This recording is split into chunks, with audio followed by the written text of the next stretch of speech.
जी कैफ और आज के लेक्चर का आगाज करते हैं। लेक्चर नंबर 15 और टॉपिक हम पढ़े, चैप्टर कौन सा हम पढ़े थे? थ्री का मतलब कौन सा टाइटल का? Competent capacity of parties,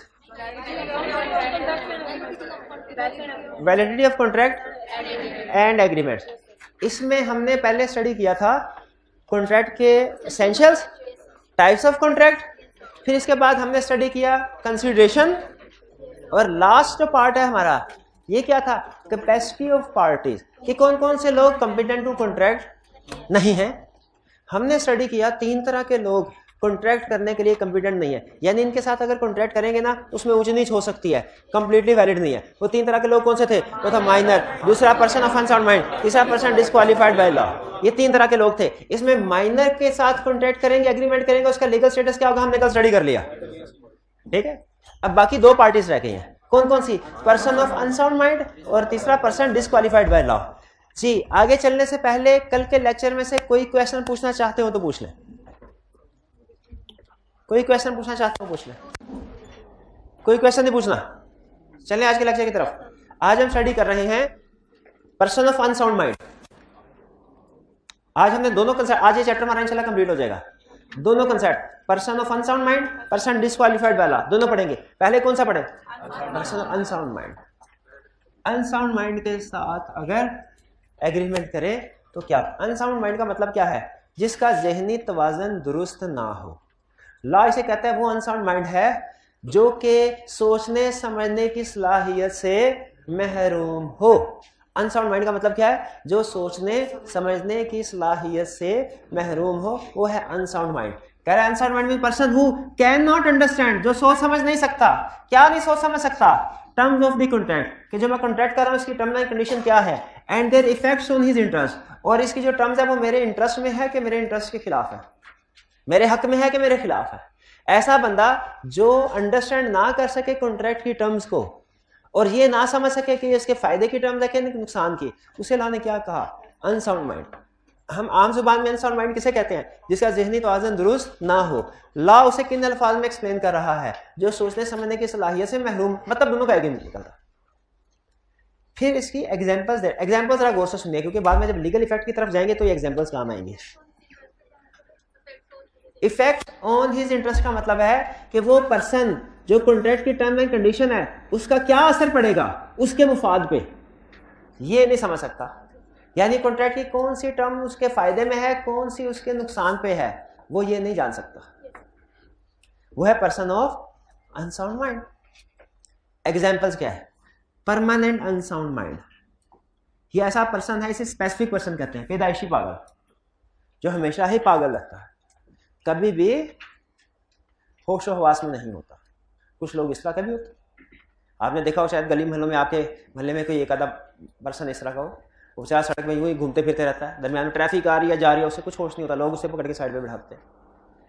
person ये है परमानेंट अनसाउंड माइंड, पागल। दूसरा यूजुअली अनसाउंड माइंड, इसके लिए वर्ड यूज करते हैं लुनेटिक। लुनेटिक ऐसा है कि जो कि ज्यादातर अनसाउंड माइंड का है, कभी कभार ठीक हो जाता है, कभी कभार ठीक हो जाता है। जैसे समझने के लिए बाज़ औक़ात पागलखाने में ज्यादातर परमानेंट अनसाउंड माइंड भी होते हैं, लेकिन कुछ लोग ऐसे भी होते हैं जिनका इलाज चल रहा होता है। तो बाज़ औक़ात ऐसा होता है कि इंटरवल्स में वो होशो हवास में आ जाते हैं और सही बातें कर रहे होते हैं, कभी कभार ठीक, लेकिन ज्यादातर वो दिन का ज्यादातर हिस्सा वो क्या है? और तीसरी कौन सी कैटेगरी है? Usually sound mind. ये यूजुअली साउंड माइंड वो है जो इस क्लास में भी बैठे हुए हैं, ये पागल खाने वाले नहीं है। इस क्लास में यूजुअली साउंड नॉर्मली ठीक होते हैं, लेकिन कभी कभार ऐसा होता है कि वो अपने होशो हवास खो बैठते हैं, सोचने समझने की सलाहियत से महरूम हो जाते हैं। जैसे फर्ज कीजिए अगर किसी को कभी खुदा ना खास्ता डेंगू बुखार हुआ हो, तो आपको पता होगा कि उसमें बाज़ औक़ात ऐसी हालत हो जाती है कि बंदे को कुछ पता नहीं चलता कि कौन करीब है उसके, कौन नहीं है, कौन कब उसने खाना खाया या कब मेडिसिन ली है कब नहीं ली, वो होशो हवास में नहीं होता। कुछ मेडिसिन का असर होता है, कुछ बुखार का असर होता है। बुखार शदीद हो बाज़ औक़ात तो उसको भी बंदा अपने होशो हवास में नहीं रहता। कोई नशा ज्यादा कर ले, ठीक है, ड्रंकन पर्सन मतलब जिसने नशा किया हुआ है, तो नशे में भी इंसान अपने होशो हवास में नहीं रहता। तो लॉ ने हमें 3 तरह के अनसाउंड माइंड बताए। कौन से? परमानेंट अनसाउंड माइंड, दूसरा नॉर्मली अनसाउंड, कभी कभार साउंड, और तीसरा नॉर्मली साउंड, कभी कभार अनसाउंड। अब ला हमें बताता है कि जब हम एग्रीमेंट कर रहे होंगे तो इस चीज को सामने रखा जाएगा कि वो पर्सन किस कैटेगरी में था, कि वो पर्सन किस कैटेगरी में था। तो आगे हम स्टडी करते हैं। अब आगे देखें, वो हमें इन्हीं 3 कैटेगरीज में कॉन्ट्रैक्ट का स्टेटस बता रहा है कि अगर आपने जिस पार्टी के साथ एग्रीमेंट कॉन्ट्रैक्ट किया है वो स्पेसिफिक पर्सन है तो स्टेटस क्या होगा, वो यूजुअली साउंड में, यूजुअली अनसाउंड है तो स्टेटस क्या होगा, और तीसरा यूजुअली साउंड माइंड है तो स्टेटस क्या होगा।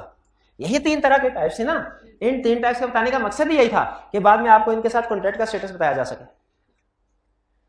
लॉ कहता है जो तो है ना स्पेसिफिक पर्सन, यानी हमेशा पैदाइशी पागल, उसके साथ अगर एग्रीमेंट करें, ये ऐसा बंदा कभी भी कॉन्ट्रैक्ट नहीं कर सकता। बल्कि इसका मैं आपको सिंपल रूल बताता हूं, एक लाइन में आपको समझ आ जाएगा। स्पेसिफिक पर्सन के साथ एग्रीमेंट करे तो वही रूल लगेगा जो माइनर के साथ एग्रीमेंट है। यानी अगर एग्रीमेंट अनसाउंड माइंड के अगेंस्ट है तो वाइड है, लेकिन अगर उसके बेनिफिट में है वैलिड। अनसाउंड माइंड को अगर नेसेसिटीज ऑफ लाइफ सप्लाई करें, रीजनेबल प्राइस रिकवर करवाई जा सकती है, यस, माइनर वाला रूल लगेगा। और अगर अनसाउंड माइंड के डिपेंडेंट्स हो, उनको नेसेसिटीज ऑफ लाइफ प्रोवाइड की जाए तो पैसे रिकवर करवाए जा सकते हैं। तो इसका स्टेटस वही है, ये आगे लिखा भी हुआ है, if contracted position will be same as of minor. यानी क्या कि void against him but he can derive benefits. अगर उसके फायदे में है तो वो इन्फोर्स करवा सकता है। भाई माइनर का भी यही रूल नहीं था।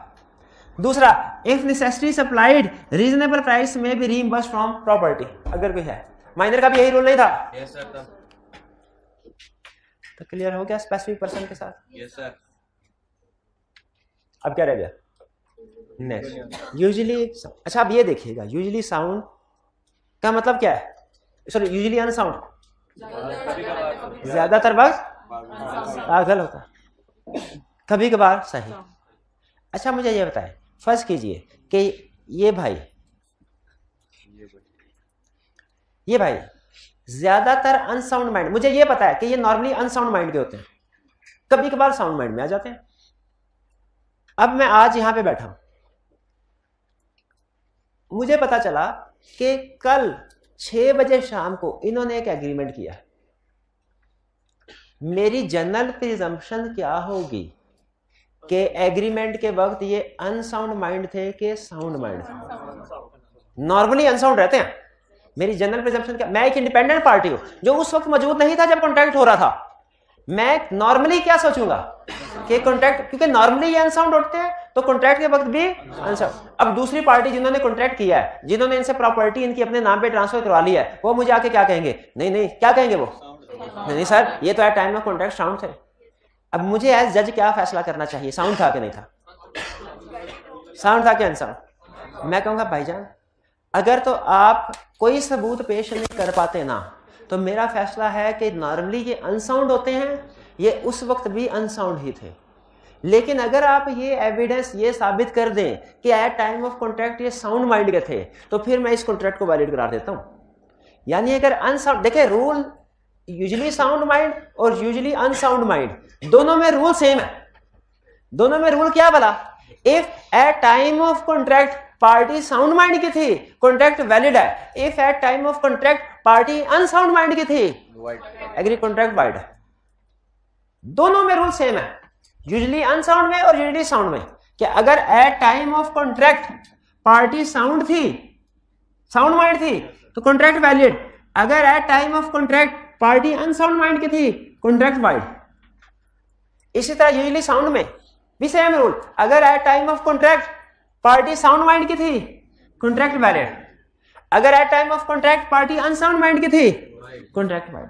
जब बेसिक रूल दोनों में सेम है तो फर्क किस चीज का भला, सबूत का, कि साबित किसने करना है।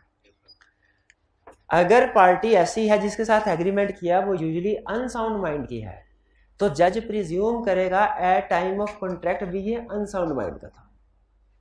ठीक है। हाँ, अगर कोई पार्टी इस कॉन्ट्रैक्ट को इन्फोर्स करवाना चाहती है, जो पार्टी इस कॉन्ट्रैक्ट को इन्फोर्स कराना चाहती है, उसके ऊपर बर्डन ऑफ प्रूफ है, उसने साबित करना है। क्या साबित करना है? कि एट टाइम ऑफ कॉन्ट्रैक्ट वो साउंड माइंड था। किसने साबित करना है? जो इन्फोर्स करवा रही है, यानी दूसरी पार्टी ने। ये बात समझ आ रही है? आप समझते हैं ना, ये स्टैंस लॉजिकल है जज का कि नॉर्मली अनसाउंड माइंड है तो मैं एट टाइम ऑफ कॉन्ट्रैक्ट भी से अनसाउंड माइंड कहूंगा। हाँ, अगर आप सबूत ले आए कि एट टाइम ऑफ कॉन्ट्रैक्ट ये साउंड माइंड था तो फिर कॉन्ट्रैक्ट वैलिड होगा।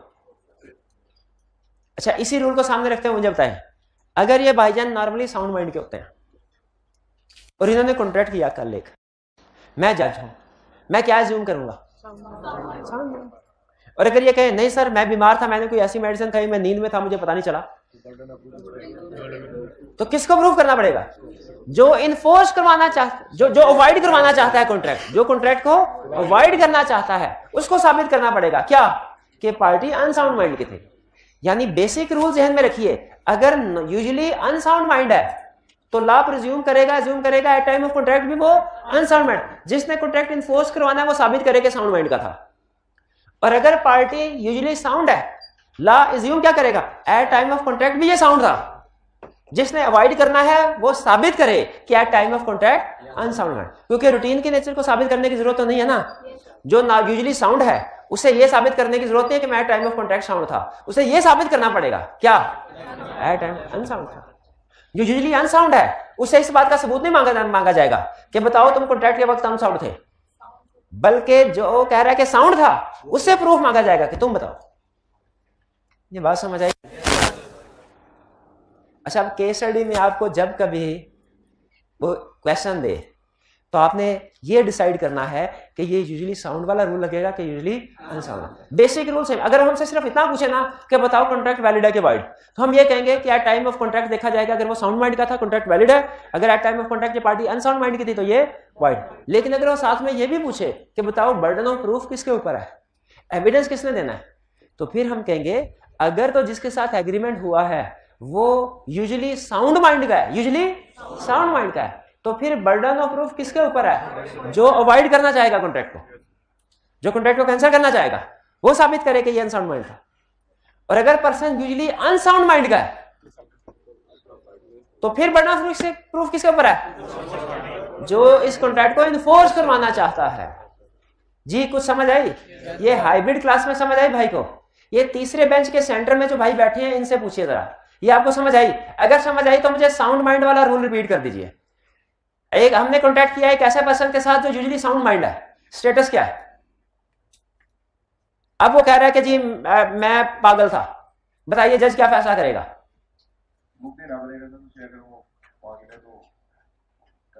जी नहीं, ये भाईजान है, मैंने इनके साथ एग्रीमेंट किया एक, ये यूजुअली साउंड माइंड के हैं, मैंने इनके साथ एग्रीमेंट किया, ये मुकर गए, मैं कोर्ट में चला गया, कोर्ट में जाके मैंने कहा सर इनके साथ एग्रीमेंट किया था ये पूरा नहीं कर रहे, कोर्ट ने इसको बुलाया, इसने कोर्ट में जाके क्या कहा? सर मैं तो जब कॉन्ट्रैक्ट हुआ उस वक्त मैं अपने होशो हवास में नहीं था, बताइए जज क्या फैसला करेगा? शाबाश, प्रूफ मांगेगा। किससे प्रूफ मांगेगा? जो कॉन्ट्रैक्ट को इन्फोर्स करना चाहता है उससे, कि जो कॉन्ट्रैक्ट को अवॉइड करना चाहता है। यस, यूजुअली साउंड माइंड है तो जो अवॉइड करना चाहता है उससे सबूत मांगा जाएगा। यूजुअली अनसाउंड माइंड के साथ कॉन्ट्रैक्ट हुआ है तो जो इन्फोर्स करना चाहता है उससे प्रूफ मांगा जाएगा। भाई ये बात समझ आई कि नहीं आई? इसमें दो बातें, दो कंसेप्ट है। एक कंसेप्ट बड़ी आसानी से समझ आ जाता है स्टूडेंट को, क्या कि जिस वक्त एग्रीमेंट हुआ अगर वो साउंड माइंड का था तो कॉन्ट्रैक्ट वैलिड, अगर वो अनसाउंड माइंड था तो कॉन्ट्रैक्ट वाइड। ये समझ आ जाता। जो चीज टाइम लेती है समझने वो कौन सी वाला कि बर्डन ऑफ प्रूफ किसके ऊपर है। अगर यूजुअली साउंड माइंड है तो बर्डन ऑफ प्रूफ किसके ऊपर है? जो अवॉइड करना चाहता है। और अगर यूजुअली अनसाउंड माइंड है तो बर्डन ऑफ प्रूफ किसके ऊपर? इन्फोर्स करना चाहता है। बताइए ये चीजें क्लियर हुई सारी? कोई प्रॉब्लम?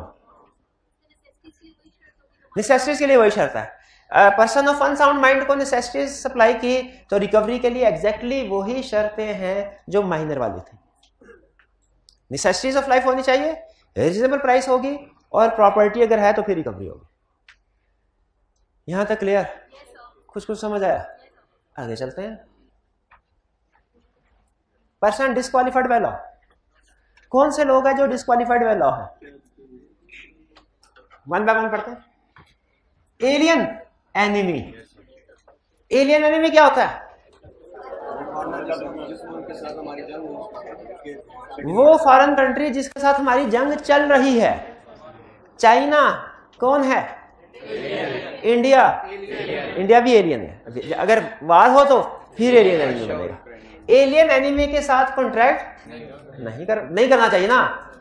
एक तरफ एक दूसरे को बम फेंक रहे होंगे और दूसरी तरफ राइस इंपोर्ट एक्सपोर्ट कर रहे होंगे, ऐसे थोड़ी चलता है। कह रहे अगर एलियन एनिमी के साथ कॉन्ट्रैक्ट किया ना ड्यूरिंग वार तो वो कॉन्ट्रैक्ट जीरो, वो वॉइड है, पहले दिन से वॉइड है। जो पहले दिन से वॉइड हो उसे कहते हैं वॉइड एब इनिशियो। वॉइड एब इनिशियो का मतलब void from initial stage. Void एब initio means void from initial stage, पहले दिन से वॉइड। हाँ, अगर आप पहले से एग्रीमेंट किया हुआ है, जंग बाद में लगी है, तो वो सस्पेंड हो जाएगा। अब इसमें डिपेंड करता है टाइम एसेंस है कि नहीं है। अगर टाइम एसेंस है यानी टाइम क्रिटिकल है, टाइम क्रूशल है, तो और वो टाइम जंग में गुजर गया तो कॉन्ट्रैक्ट बिल्कुल खत्म। और अगर टाइम एसेंस नहीं है तो जंग के दिनों में सस्पेंड होगा, जैसे ही जंग खत्म होगी रिज्यूम हो जाएगा। ये एलियन एनिमी का रूल, ये समझ आया आपको? इसके बाद आगे next person, foreign sovereign and ambassadors. जी, foreign ambassador, sovereigns and ambassadors. Foreign sovereign या एम्बेसडर कौन होता है? सिफारतकार। सिफारतकार, रिप्रेजेंटेटिव। आपको पता है सिफारतकार अगर कुछ इलीगल एक्टिविटीज में भी मुलव्वस हो तो उन्हें सजा नहीं दी जाती, उन्हें नापसंदीदा शख्सियत करार देके मुल्क बदल कर दिया जाता है। ठीक है, ऐसे ही होता है। उनको फॉरेनर्स को, हम यहाँ पाकिस्तान में फॉरेन एम्बेसडर वगैरह को सजा नहीं देते। वो आपको रेमन डेविस वाला केस याद होगा, क्लासिक एग्जांपल है इस केस की। वो 4-5 बंदे मार गया था ना, लेकिन क्या हुआ था? उसको सजा दी थी क्या हमने? नहीं दी थी, वो निकल गया, उसको भेज दिया था। तो जो एम्बेसडर्स होते हैं इनको इम्यूनिटी हासिल होती है, इस्तिस्ना हासिल होता है। फॉरेन एम्बेसडर या सॉवरेन्स को इस्तिस्ना हासिल होता है। अगर आप इनके साथ एग्रीमेंट करें तो बड़ी गलती करेंगे। अगर आप इनके साथ एग्रीमेंट करें तो बड़ी, कैसे? ये तो आपके खिलाफ केस कर सकते हैं, लेकिन आप इनके खिलाफ केस नहीं कर सकते जब तक ये खुद से ना अपने आप को प्रेजेंट कर ले कि हाँ जी मुझे केस। और वो पागल थोड़ी अपने आप को प्रेजेंट करेगा केस करवाने के लिए। यानी फॉरेन एम्बेसडर्स और सॉवरेन्स ये पाकिस्तान में आके एग्रीमेंट कर सकते हैं, एग्रीमेंट कर सकते हैं, कॉन्ट्रैक्ट कर सकते हैं, लेकिन अगर हम ब्रीच करेंगे तो वो हमारे खिलाफ केस कर सकते हैं। लेकिन अगर वो ब्रीच करें, हम केस नहीं कर सकते जब तक कि वो खुद से ना कह दे ठीक है भाई मैं इजाजत देता हूं कि आप मेरे खिलाफ केस करें, मैं इजाजत देता हूं कि आप मुझे 2 साल की कैद सुना दें। ऐसा करेगा कोई? नहीं करेगा। तो ये 2 केसेस हो गए किसके? पर्सन डिस्क्वालिफाइड बाय लॉ के। पहला केस कौन सा था? Alien enemy. ठीक है। और दूसरा केस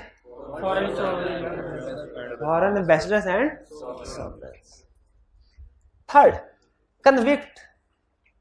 कन्विक्ट का मतलब होता है ऐसे लोग जो कि मुजरिम हैं और उन्हें सजा हुई है, जेल में कैद है। कैदी, कैदी को कहते हैं कन्विक्ट। कन्विक्ट किसको कहते हैं? क्या जो जिस बंदे को कैद की सजा हुई हो 10 साल, वो जेल में बैठ के 15 साल कर लेंगे, वो जेल में बैठ के क्या सारे मामला चला सकता है? नहीं। वो इवन अपने घर वालों से बात भी करना चाहे ना मोबाइल पे, वो भी नहीं कर सकता। अपनी मर्जी का खाना भी नहीं खा सकता। तो मुझे बताइए जो कैदी है क्या ये सेल परचेज के कॉन्ट्रैक्ट कर सकता है लोगों के साथ? नहीं कर सकता। ठीक है, ये कॉन्ट्रैक्ट। अच्छा, अगर कॉन्ट्रैक्ट, अगर कैदी है, कैद के दौरान में नया कॉन्ट्रैक्ट नहीं कर सकता। और अगर कॉन्ट्रैक्ट कैद होने से पहले किया गया हो और कैद के दौरान में उसको कंटिन्यू कर सकता है? नहीं कर सकता। अगर पार्टी, कॉन्ट्रैक्ट पहले हुआ था, उन पार्टी ने ब्रीच की, ये जेल में बैठ के उनके खिलाफ केस फाइल नहीं कर सकता। ये ना न्यू कॉन्ट्रैक्ट कर सकता है, ना पुराने कॉन्ट्रैक्ट्स के ऊपर कोई एक्शन ले सकता है। हाँ, अगर ये जेल से बाहर आ जाए मुस्तकिल तौर पे या आर्जी तौर पे, अगर कन्विक्टेड जेल से बाहर आ जाए मुस्तकिल तौर पे या आर्जी तौर पे, तो फिर ये कॉन्ट्रैक्ट कर सकता है। मुस्तकिल तौर पे कब बाहर आएगा? जब सजा खत्म हो जाएगी। आर्जी तौर पे कब बाहर आएगा? जब जमानत पैरोल पे आ जाए, जब पैरोल पे वज़ीर आज़म बनना नहीं, जब पैरोल पे आ जाए। बात का ऐसा होता है ना, किसी कैदी के फैमिली मेंबर की डेथ हो जाए तो अदालत इजाजत दे देती है कि चलो 2-4 दिन के लिए इसको रिहाई दे दो, इसके ऊपर टफ टाइम है, जाके जनाजे में शिरकत कर ले। हाँ, पॉलिटिशियन के केस में भी है। इंसॉल्वेंट, इंसॉल्वेंट किसको कहते हैं?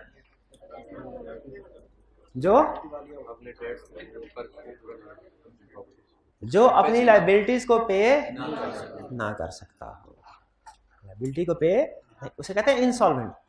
अच्छा, आपको बताया था इंसॉल्वेंट होने का फायदा होता है कि नुकसान? हाँ, एक नुकसान, एक फायदा, एक नुकसान। फायदा क्या होता है कि अब उसने पैसे नहीं, और नुकसान क्या होता है कि अब वो कभी भी बिजनेस एग्रीमेंट्स नहीं कर, अपनी प्रॉपर्टी की सेल परचेज की एग्रीमेंट नहीं कर सकता। क्यों नहीं कर सकता? क्योंकि वो इंसॉल्वेंट। अच्छा, कौन करेगा फिर? अच्छा, मुझे ये बताइए, एक पर्सन है, उसके पास 50 लाख की प्रॉपर्टी है, 80 लाख के उसने लोन देना है। अब वो लोन देने के काबिल नहीं, लोन पूरा नहीं दे सकता, 50 लाख की प्रॉपर्टी में से 80 लाख थोड़ी दे। कोर्ट में गया, कोर्ट ने उसको इंसॉल्वेंट करार दे दिया। क्या वो अपनी 50 लाख की प्रॉपर्टी बेच सकता है? नहीं। याद रखें, जब कोर्ट किसी को इंसॉल्वेंट करार देता है, कोर्ट उसे कहता है तुम घर बैठ जाओ, तुम्हारी जगह पे हम एक असाइनी अपॉइंट करेंगे जो तुम्हारे सारे एसेट्स को बेच के तुम्हारी लायबिलिटीज को पे करेगा। तो इसका मतलब है अब इस 50 लाख के एसेट्स को बेचने की पावर किसके पास आ गई? असाइनी के पास, जो कोर्ट ने अपॉइंट किया है। अब इस पर्सन इनसॉल्वेंट के पास पावर नहीं है, यानी इनसॉल्वेंट पर्सन अपने एसेट्स को, अपनी प्रॉपर्टी को बेच नहीं सकता। ये क्लियर हुआ? ये था पर्सन डिस्क्वालिफाइड बाय लॉ।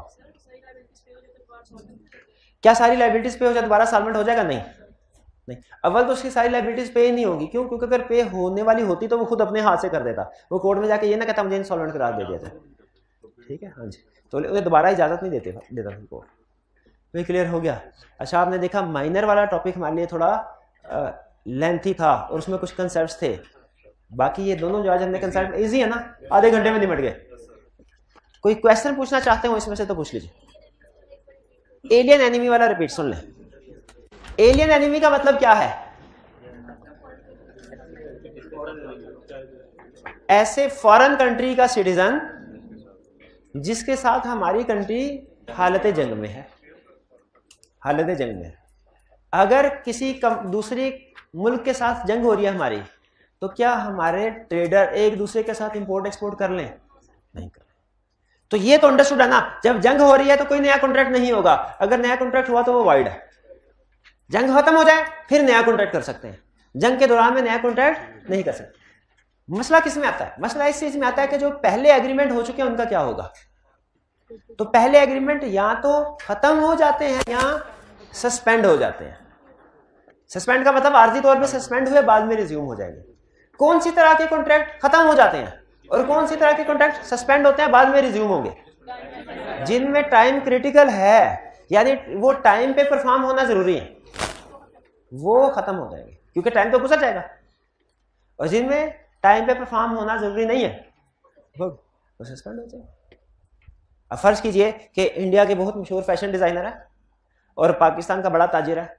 उसने फैशन डिजाइनर के साथ एग्रीमेंट किया कि मेरी बेटी की शादी है तो इसके जितने भी जोड़े होंगे उनके डिजाइन तुमने बना के तो हमें शादी के जोड़े बेचने हैं। और शादी है 20 अप्रैल को। अब 10 अप्रैल को हो गई जंग शुरू, एग्रीमेंट 1 अप्रैल को हो गया हुआ है, डिलीवरी 20 अप्रैल को होनी है, 10 अप्रैल को जंग शुरू हो गई। ये एग्रीमेंट क्या हुआ? सस्पेंड हो गया। अब बताइए इसमें टाइम एसेंस है कि नहीं है? यानी क्या इस एग्रीमेंट का टाइम पे परफॉर्म होना लाजमी है? 25 तारीख को जंग खत्म हुई, बताइए ये कॉन्ट्रैक्ट टर्मिनेट हो गया कि रिज्यूम हो जाएगा? टर्मिनेट हो गया क्योंकि टाइम एसेंस था और टाइम उस जंग में गुजर गया। अब ये कॉन्ट्रैक्ट रिज्यूम नहीं होगा। लेकिन फर्ज कीजिए हमने 1 तारीख को एग्रीमेंट किया कि 20 तारीख को वो हमें 100 टन टमाटर बेचेंगे इंडिया से, या 100 टन आलू बेचेंगे। आलू करते मंगवाते थे ना आलू इंडिया, 100 टन आलू भेजे मंगवाने इंडिया से। अब आलू तो सारा साल चलते इस्तेमाल होते रहते हैं। तो अगर 1 तारीख को एग्रीमेंट किया, 20 तारीख को डिलीवरी होनी है, 10 तारीख को जंग लग गई और 25 तारीख तक रही, अब इस एग्रीमेंट में टाइम एसेंस है कि नहीं? नहीं है। तो अब जब 25 तारीख को जंग खत्म हो जाएगी, अब बताइए ये कॉन्ट्रैक्ट दोबारा रिज्यूम होगा कि नहीं? ये कॉन्ट्रैक्ट दोबारा रिज्यूम हो जाएगा। क्लियर होगी ये बात जी? और कोई क्वेश्चन? जी जी। एम्बेसडर और सॉवरेन्स में क्या फर्क है? अच्छा मेरा ख्याल है, मुझे कंफर्म नहीं है लेकिन मेरा ख्याल है एम्बेसडर्स वो होते हैं जो सफारतकार होते हैं, ये परमानेंट मौजूद होते हैं। जैसे हर मुल्क में, पाकिस्तान में इंडिया के सफारतकार, वो जिनको बुला के हम एहतजाजी मरासला थमाते होते हैं, कोई भी इशू होता है तो हाँ वो है एम्बेसडर। लेकिन बाज़ औक़ात कोई दूसरे मुल्क के वजीर खारजा, कोई वजीर आला, वजीर आज़म पाकिस्तान के दौरे पे आते हैं, ठीक है, तो वो सॉवरेन, फॉरेन सॉवरेन्स कहलाएंगे, ठीक है।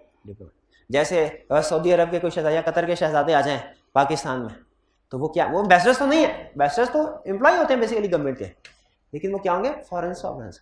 वो भी इसी तरह जब किसी के साथ एग्रीमेंट करेंगे तो उनको इस्तिस्ना हासिल होगा। ब्रीच होती है तो वो हमारे खिलाफ एक्शन ले सकते हैं, हम उनके खिलाफ एक्शन नहीं ले सकते उनकी मर्जी के बगैर। कन्विक्टेड के केस में एजेंट अपॉइंट नहीं कर सकता, क्योंकि अगर प्रिंसिपल इनकम्पिटेंट होना तो आपको पता है एजेंट भी कॉन्ट्रैक्ट नहीं कर सकता, करेगा तो एजेंट खुद लायबल होता है। हमने पढ़ा था ना, अगर प्रिंसिपल माइनर है और एजेंट मेजर है तो एजेंट एग्रीमेंट कर सकता है प्रिंसिपल के बिहाफ? नहीं, क्योंकि प्रिंसिपल माइनर है ना, प्रिंसिपल जिसके बिहाफ पे एग्रीमेंट हो रहा है वही माइनर है तो एग्रीमेंट। और अगर एजेंट करेगा भी तो वो पर्सनली खुद लायबल होगा। लेकिन अगर प्रिंसिपल मेजर है और एजेंट माइनर है, अब एजेंट किसी के साथ एग्रीमेंट कर सकता है? बिल्कुल। क्यों इजाजत दी? हालांकि नॉर्मली माइनर एग्रीमेंट नहीं कर पाता, क्योंकि वो प्रिंसिपल के बिहाफ पे कर रहा है और प्रिंसिपल लायबल है उसके लिए, ठीक है। और कोई क्वेश्चन? इंसॉल्वेंट के केस में भी एजेंट को किस लिए अपॉइंट करेंगे? कोई चीज खरीदने बेचने के लिए ना। जब इंसॉल्वेंट बंदा खुद ही नहीं चीज खरीद बेच सकता तो वो एजेंट के थ्रू कैसे कर सकता है? एजेंट के थ्रू डिपेंडेंट उसके अलग लोग हैं, वो कर सकते हैं। इंसॉल्वेंट बंदा, उसके भाई बहन, वाइफ वगैरह, ये लोग कर सकते हैं, रिलेटिव्स कर सकते हैं, वो खुद नहीं कर सकता। जी जी।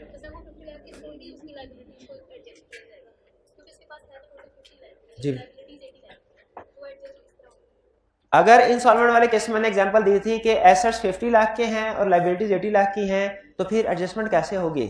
प्रॉपर्टी बेची जाएगी 50 लाख की, उससे जिन लोगों को पैसे देने थे प्रोपोर्शनेटली पैसे दे दिए जाएंगे। कितने पैसे मिलेंगे इनको? 50 लाख, और बाकी का 30 लाख वो उनका बैड डेट हो जाएगा।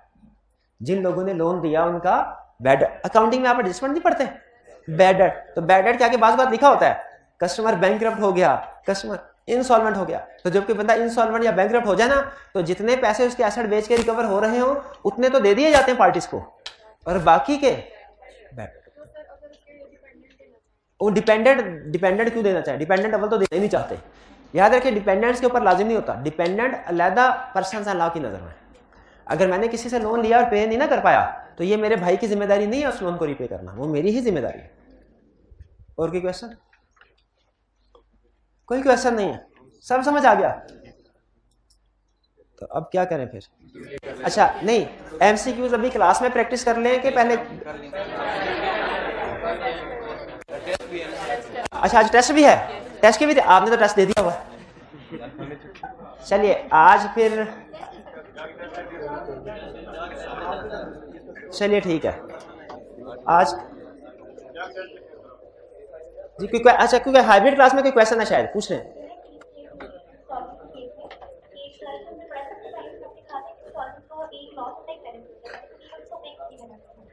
जी बिल्कुल।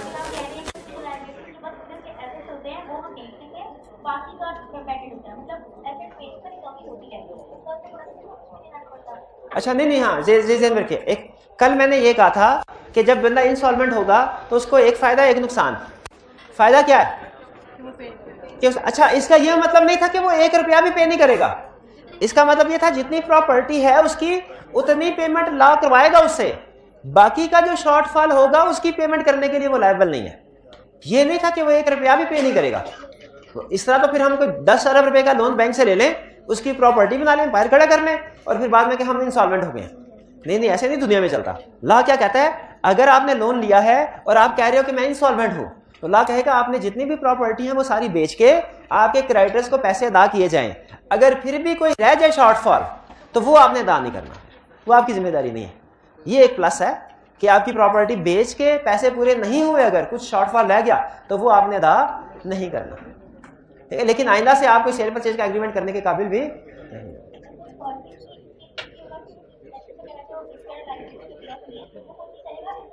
हाँ जी, बिल्कुल बिल्कुल सही पहुंचे। जो प्रॉपर्टी बिकेगी, मुझे बताएं, अगर कोर्ट ने इंसॉल्वेंट करार दे दिया किसी बंदे को, अब उसकी प्रॉपर्टी वो खुद बेचेगा कि कोर्ट की तरफ से जो असाइनी पॉइंट हुआ वो बेचेगा? असाइनी पॉइंट हुआ वो बेचेगा, ठीक है। वो उसकी प्रॉपर्टी बेच के वो पैसे अदा करेगा। इंसॉल्वेंट बंदा घर जाके बैठ जाएगा आराम से। अब उसने कोई सेल परचेज से एग्रीमेंट नहीं करना, उसके बिहाफ पे जो भी सेल परचेज होनी है किसने करनी है? असाइनी ने। जो लायबिलिटीज पे होंगी किसने करनी है? असाइनी ने। और अगर लायबिलिटीज पूरी पे ना हुई तो बाकी का डिफरेंस किसने पे करना है? वो किसी ने भी नहीं करना, वो जिन लोगों ने लोन दिया उनका बैड डेट हो जाएगा। जी क्लियर हो गया क्वेश्चन? और कोई क्वेश्चन नहीं? चलिए फिर आज का लेक्चर, आज टेस्ट लाजमी देना आपने, ठीक है। चलिए आज का लेक्चर यहाँ पे खत्म करते हैं हम। अल्लाह हाफिज़। और असाइनमेंट भी करके आइएगा। एक मिनट है, अभी बंद करें यहाँ। असाइनमेंट पता आपको क्या है? इन दो लर्निंग ऑब्जेक्टिव 8 और 9 के क्वेश्चंस और एमसीक्यूज रिटन फॉर्म में ABC 1 2 3 करके अलग पेज पे आपने लिखने हैं। क्लियर हो गई असाइनमेंट? चलिए आज का लेक्चर यहाँ पे खत्म करते हैं। अल्लाह हाफिज़।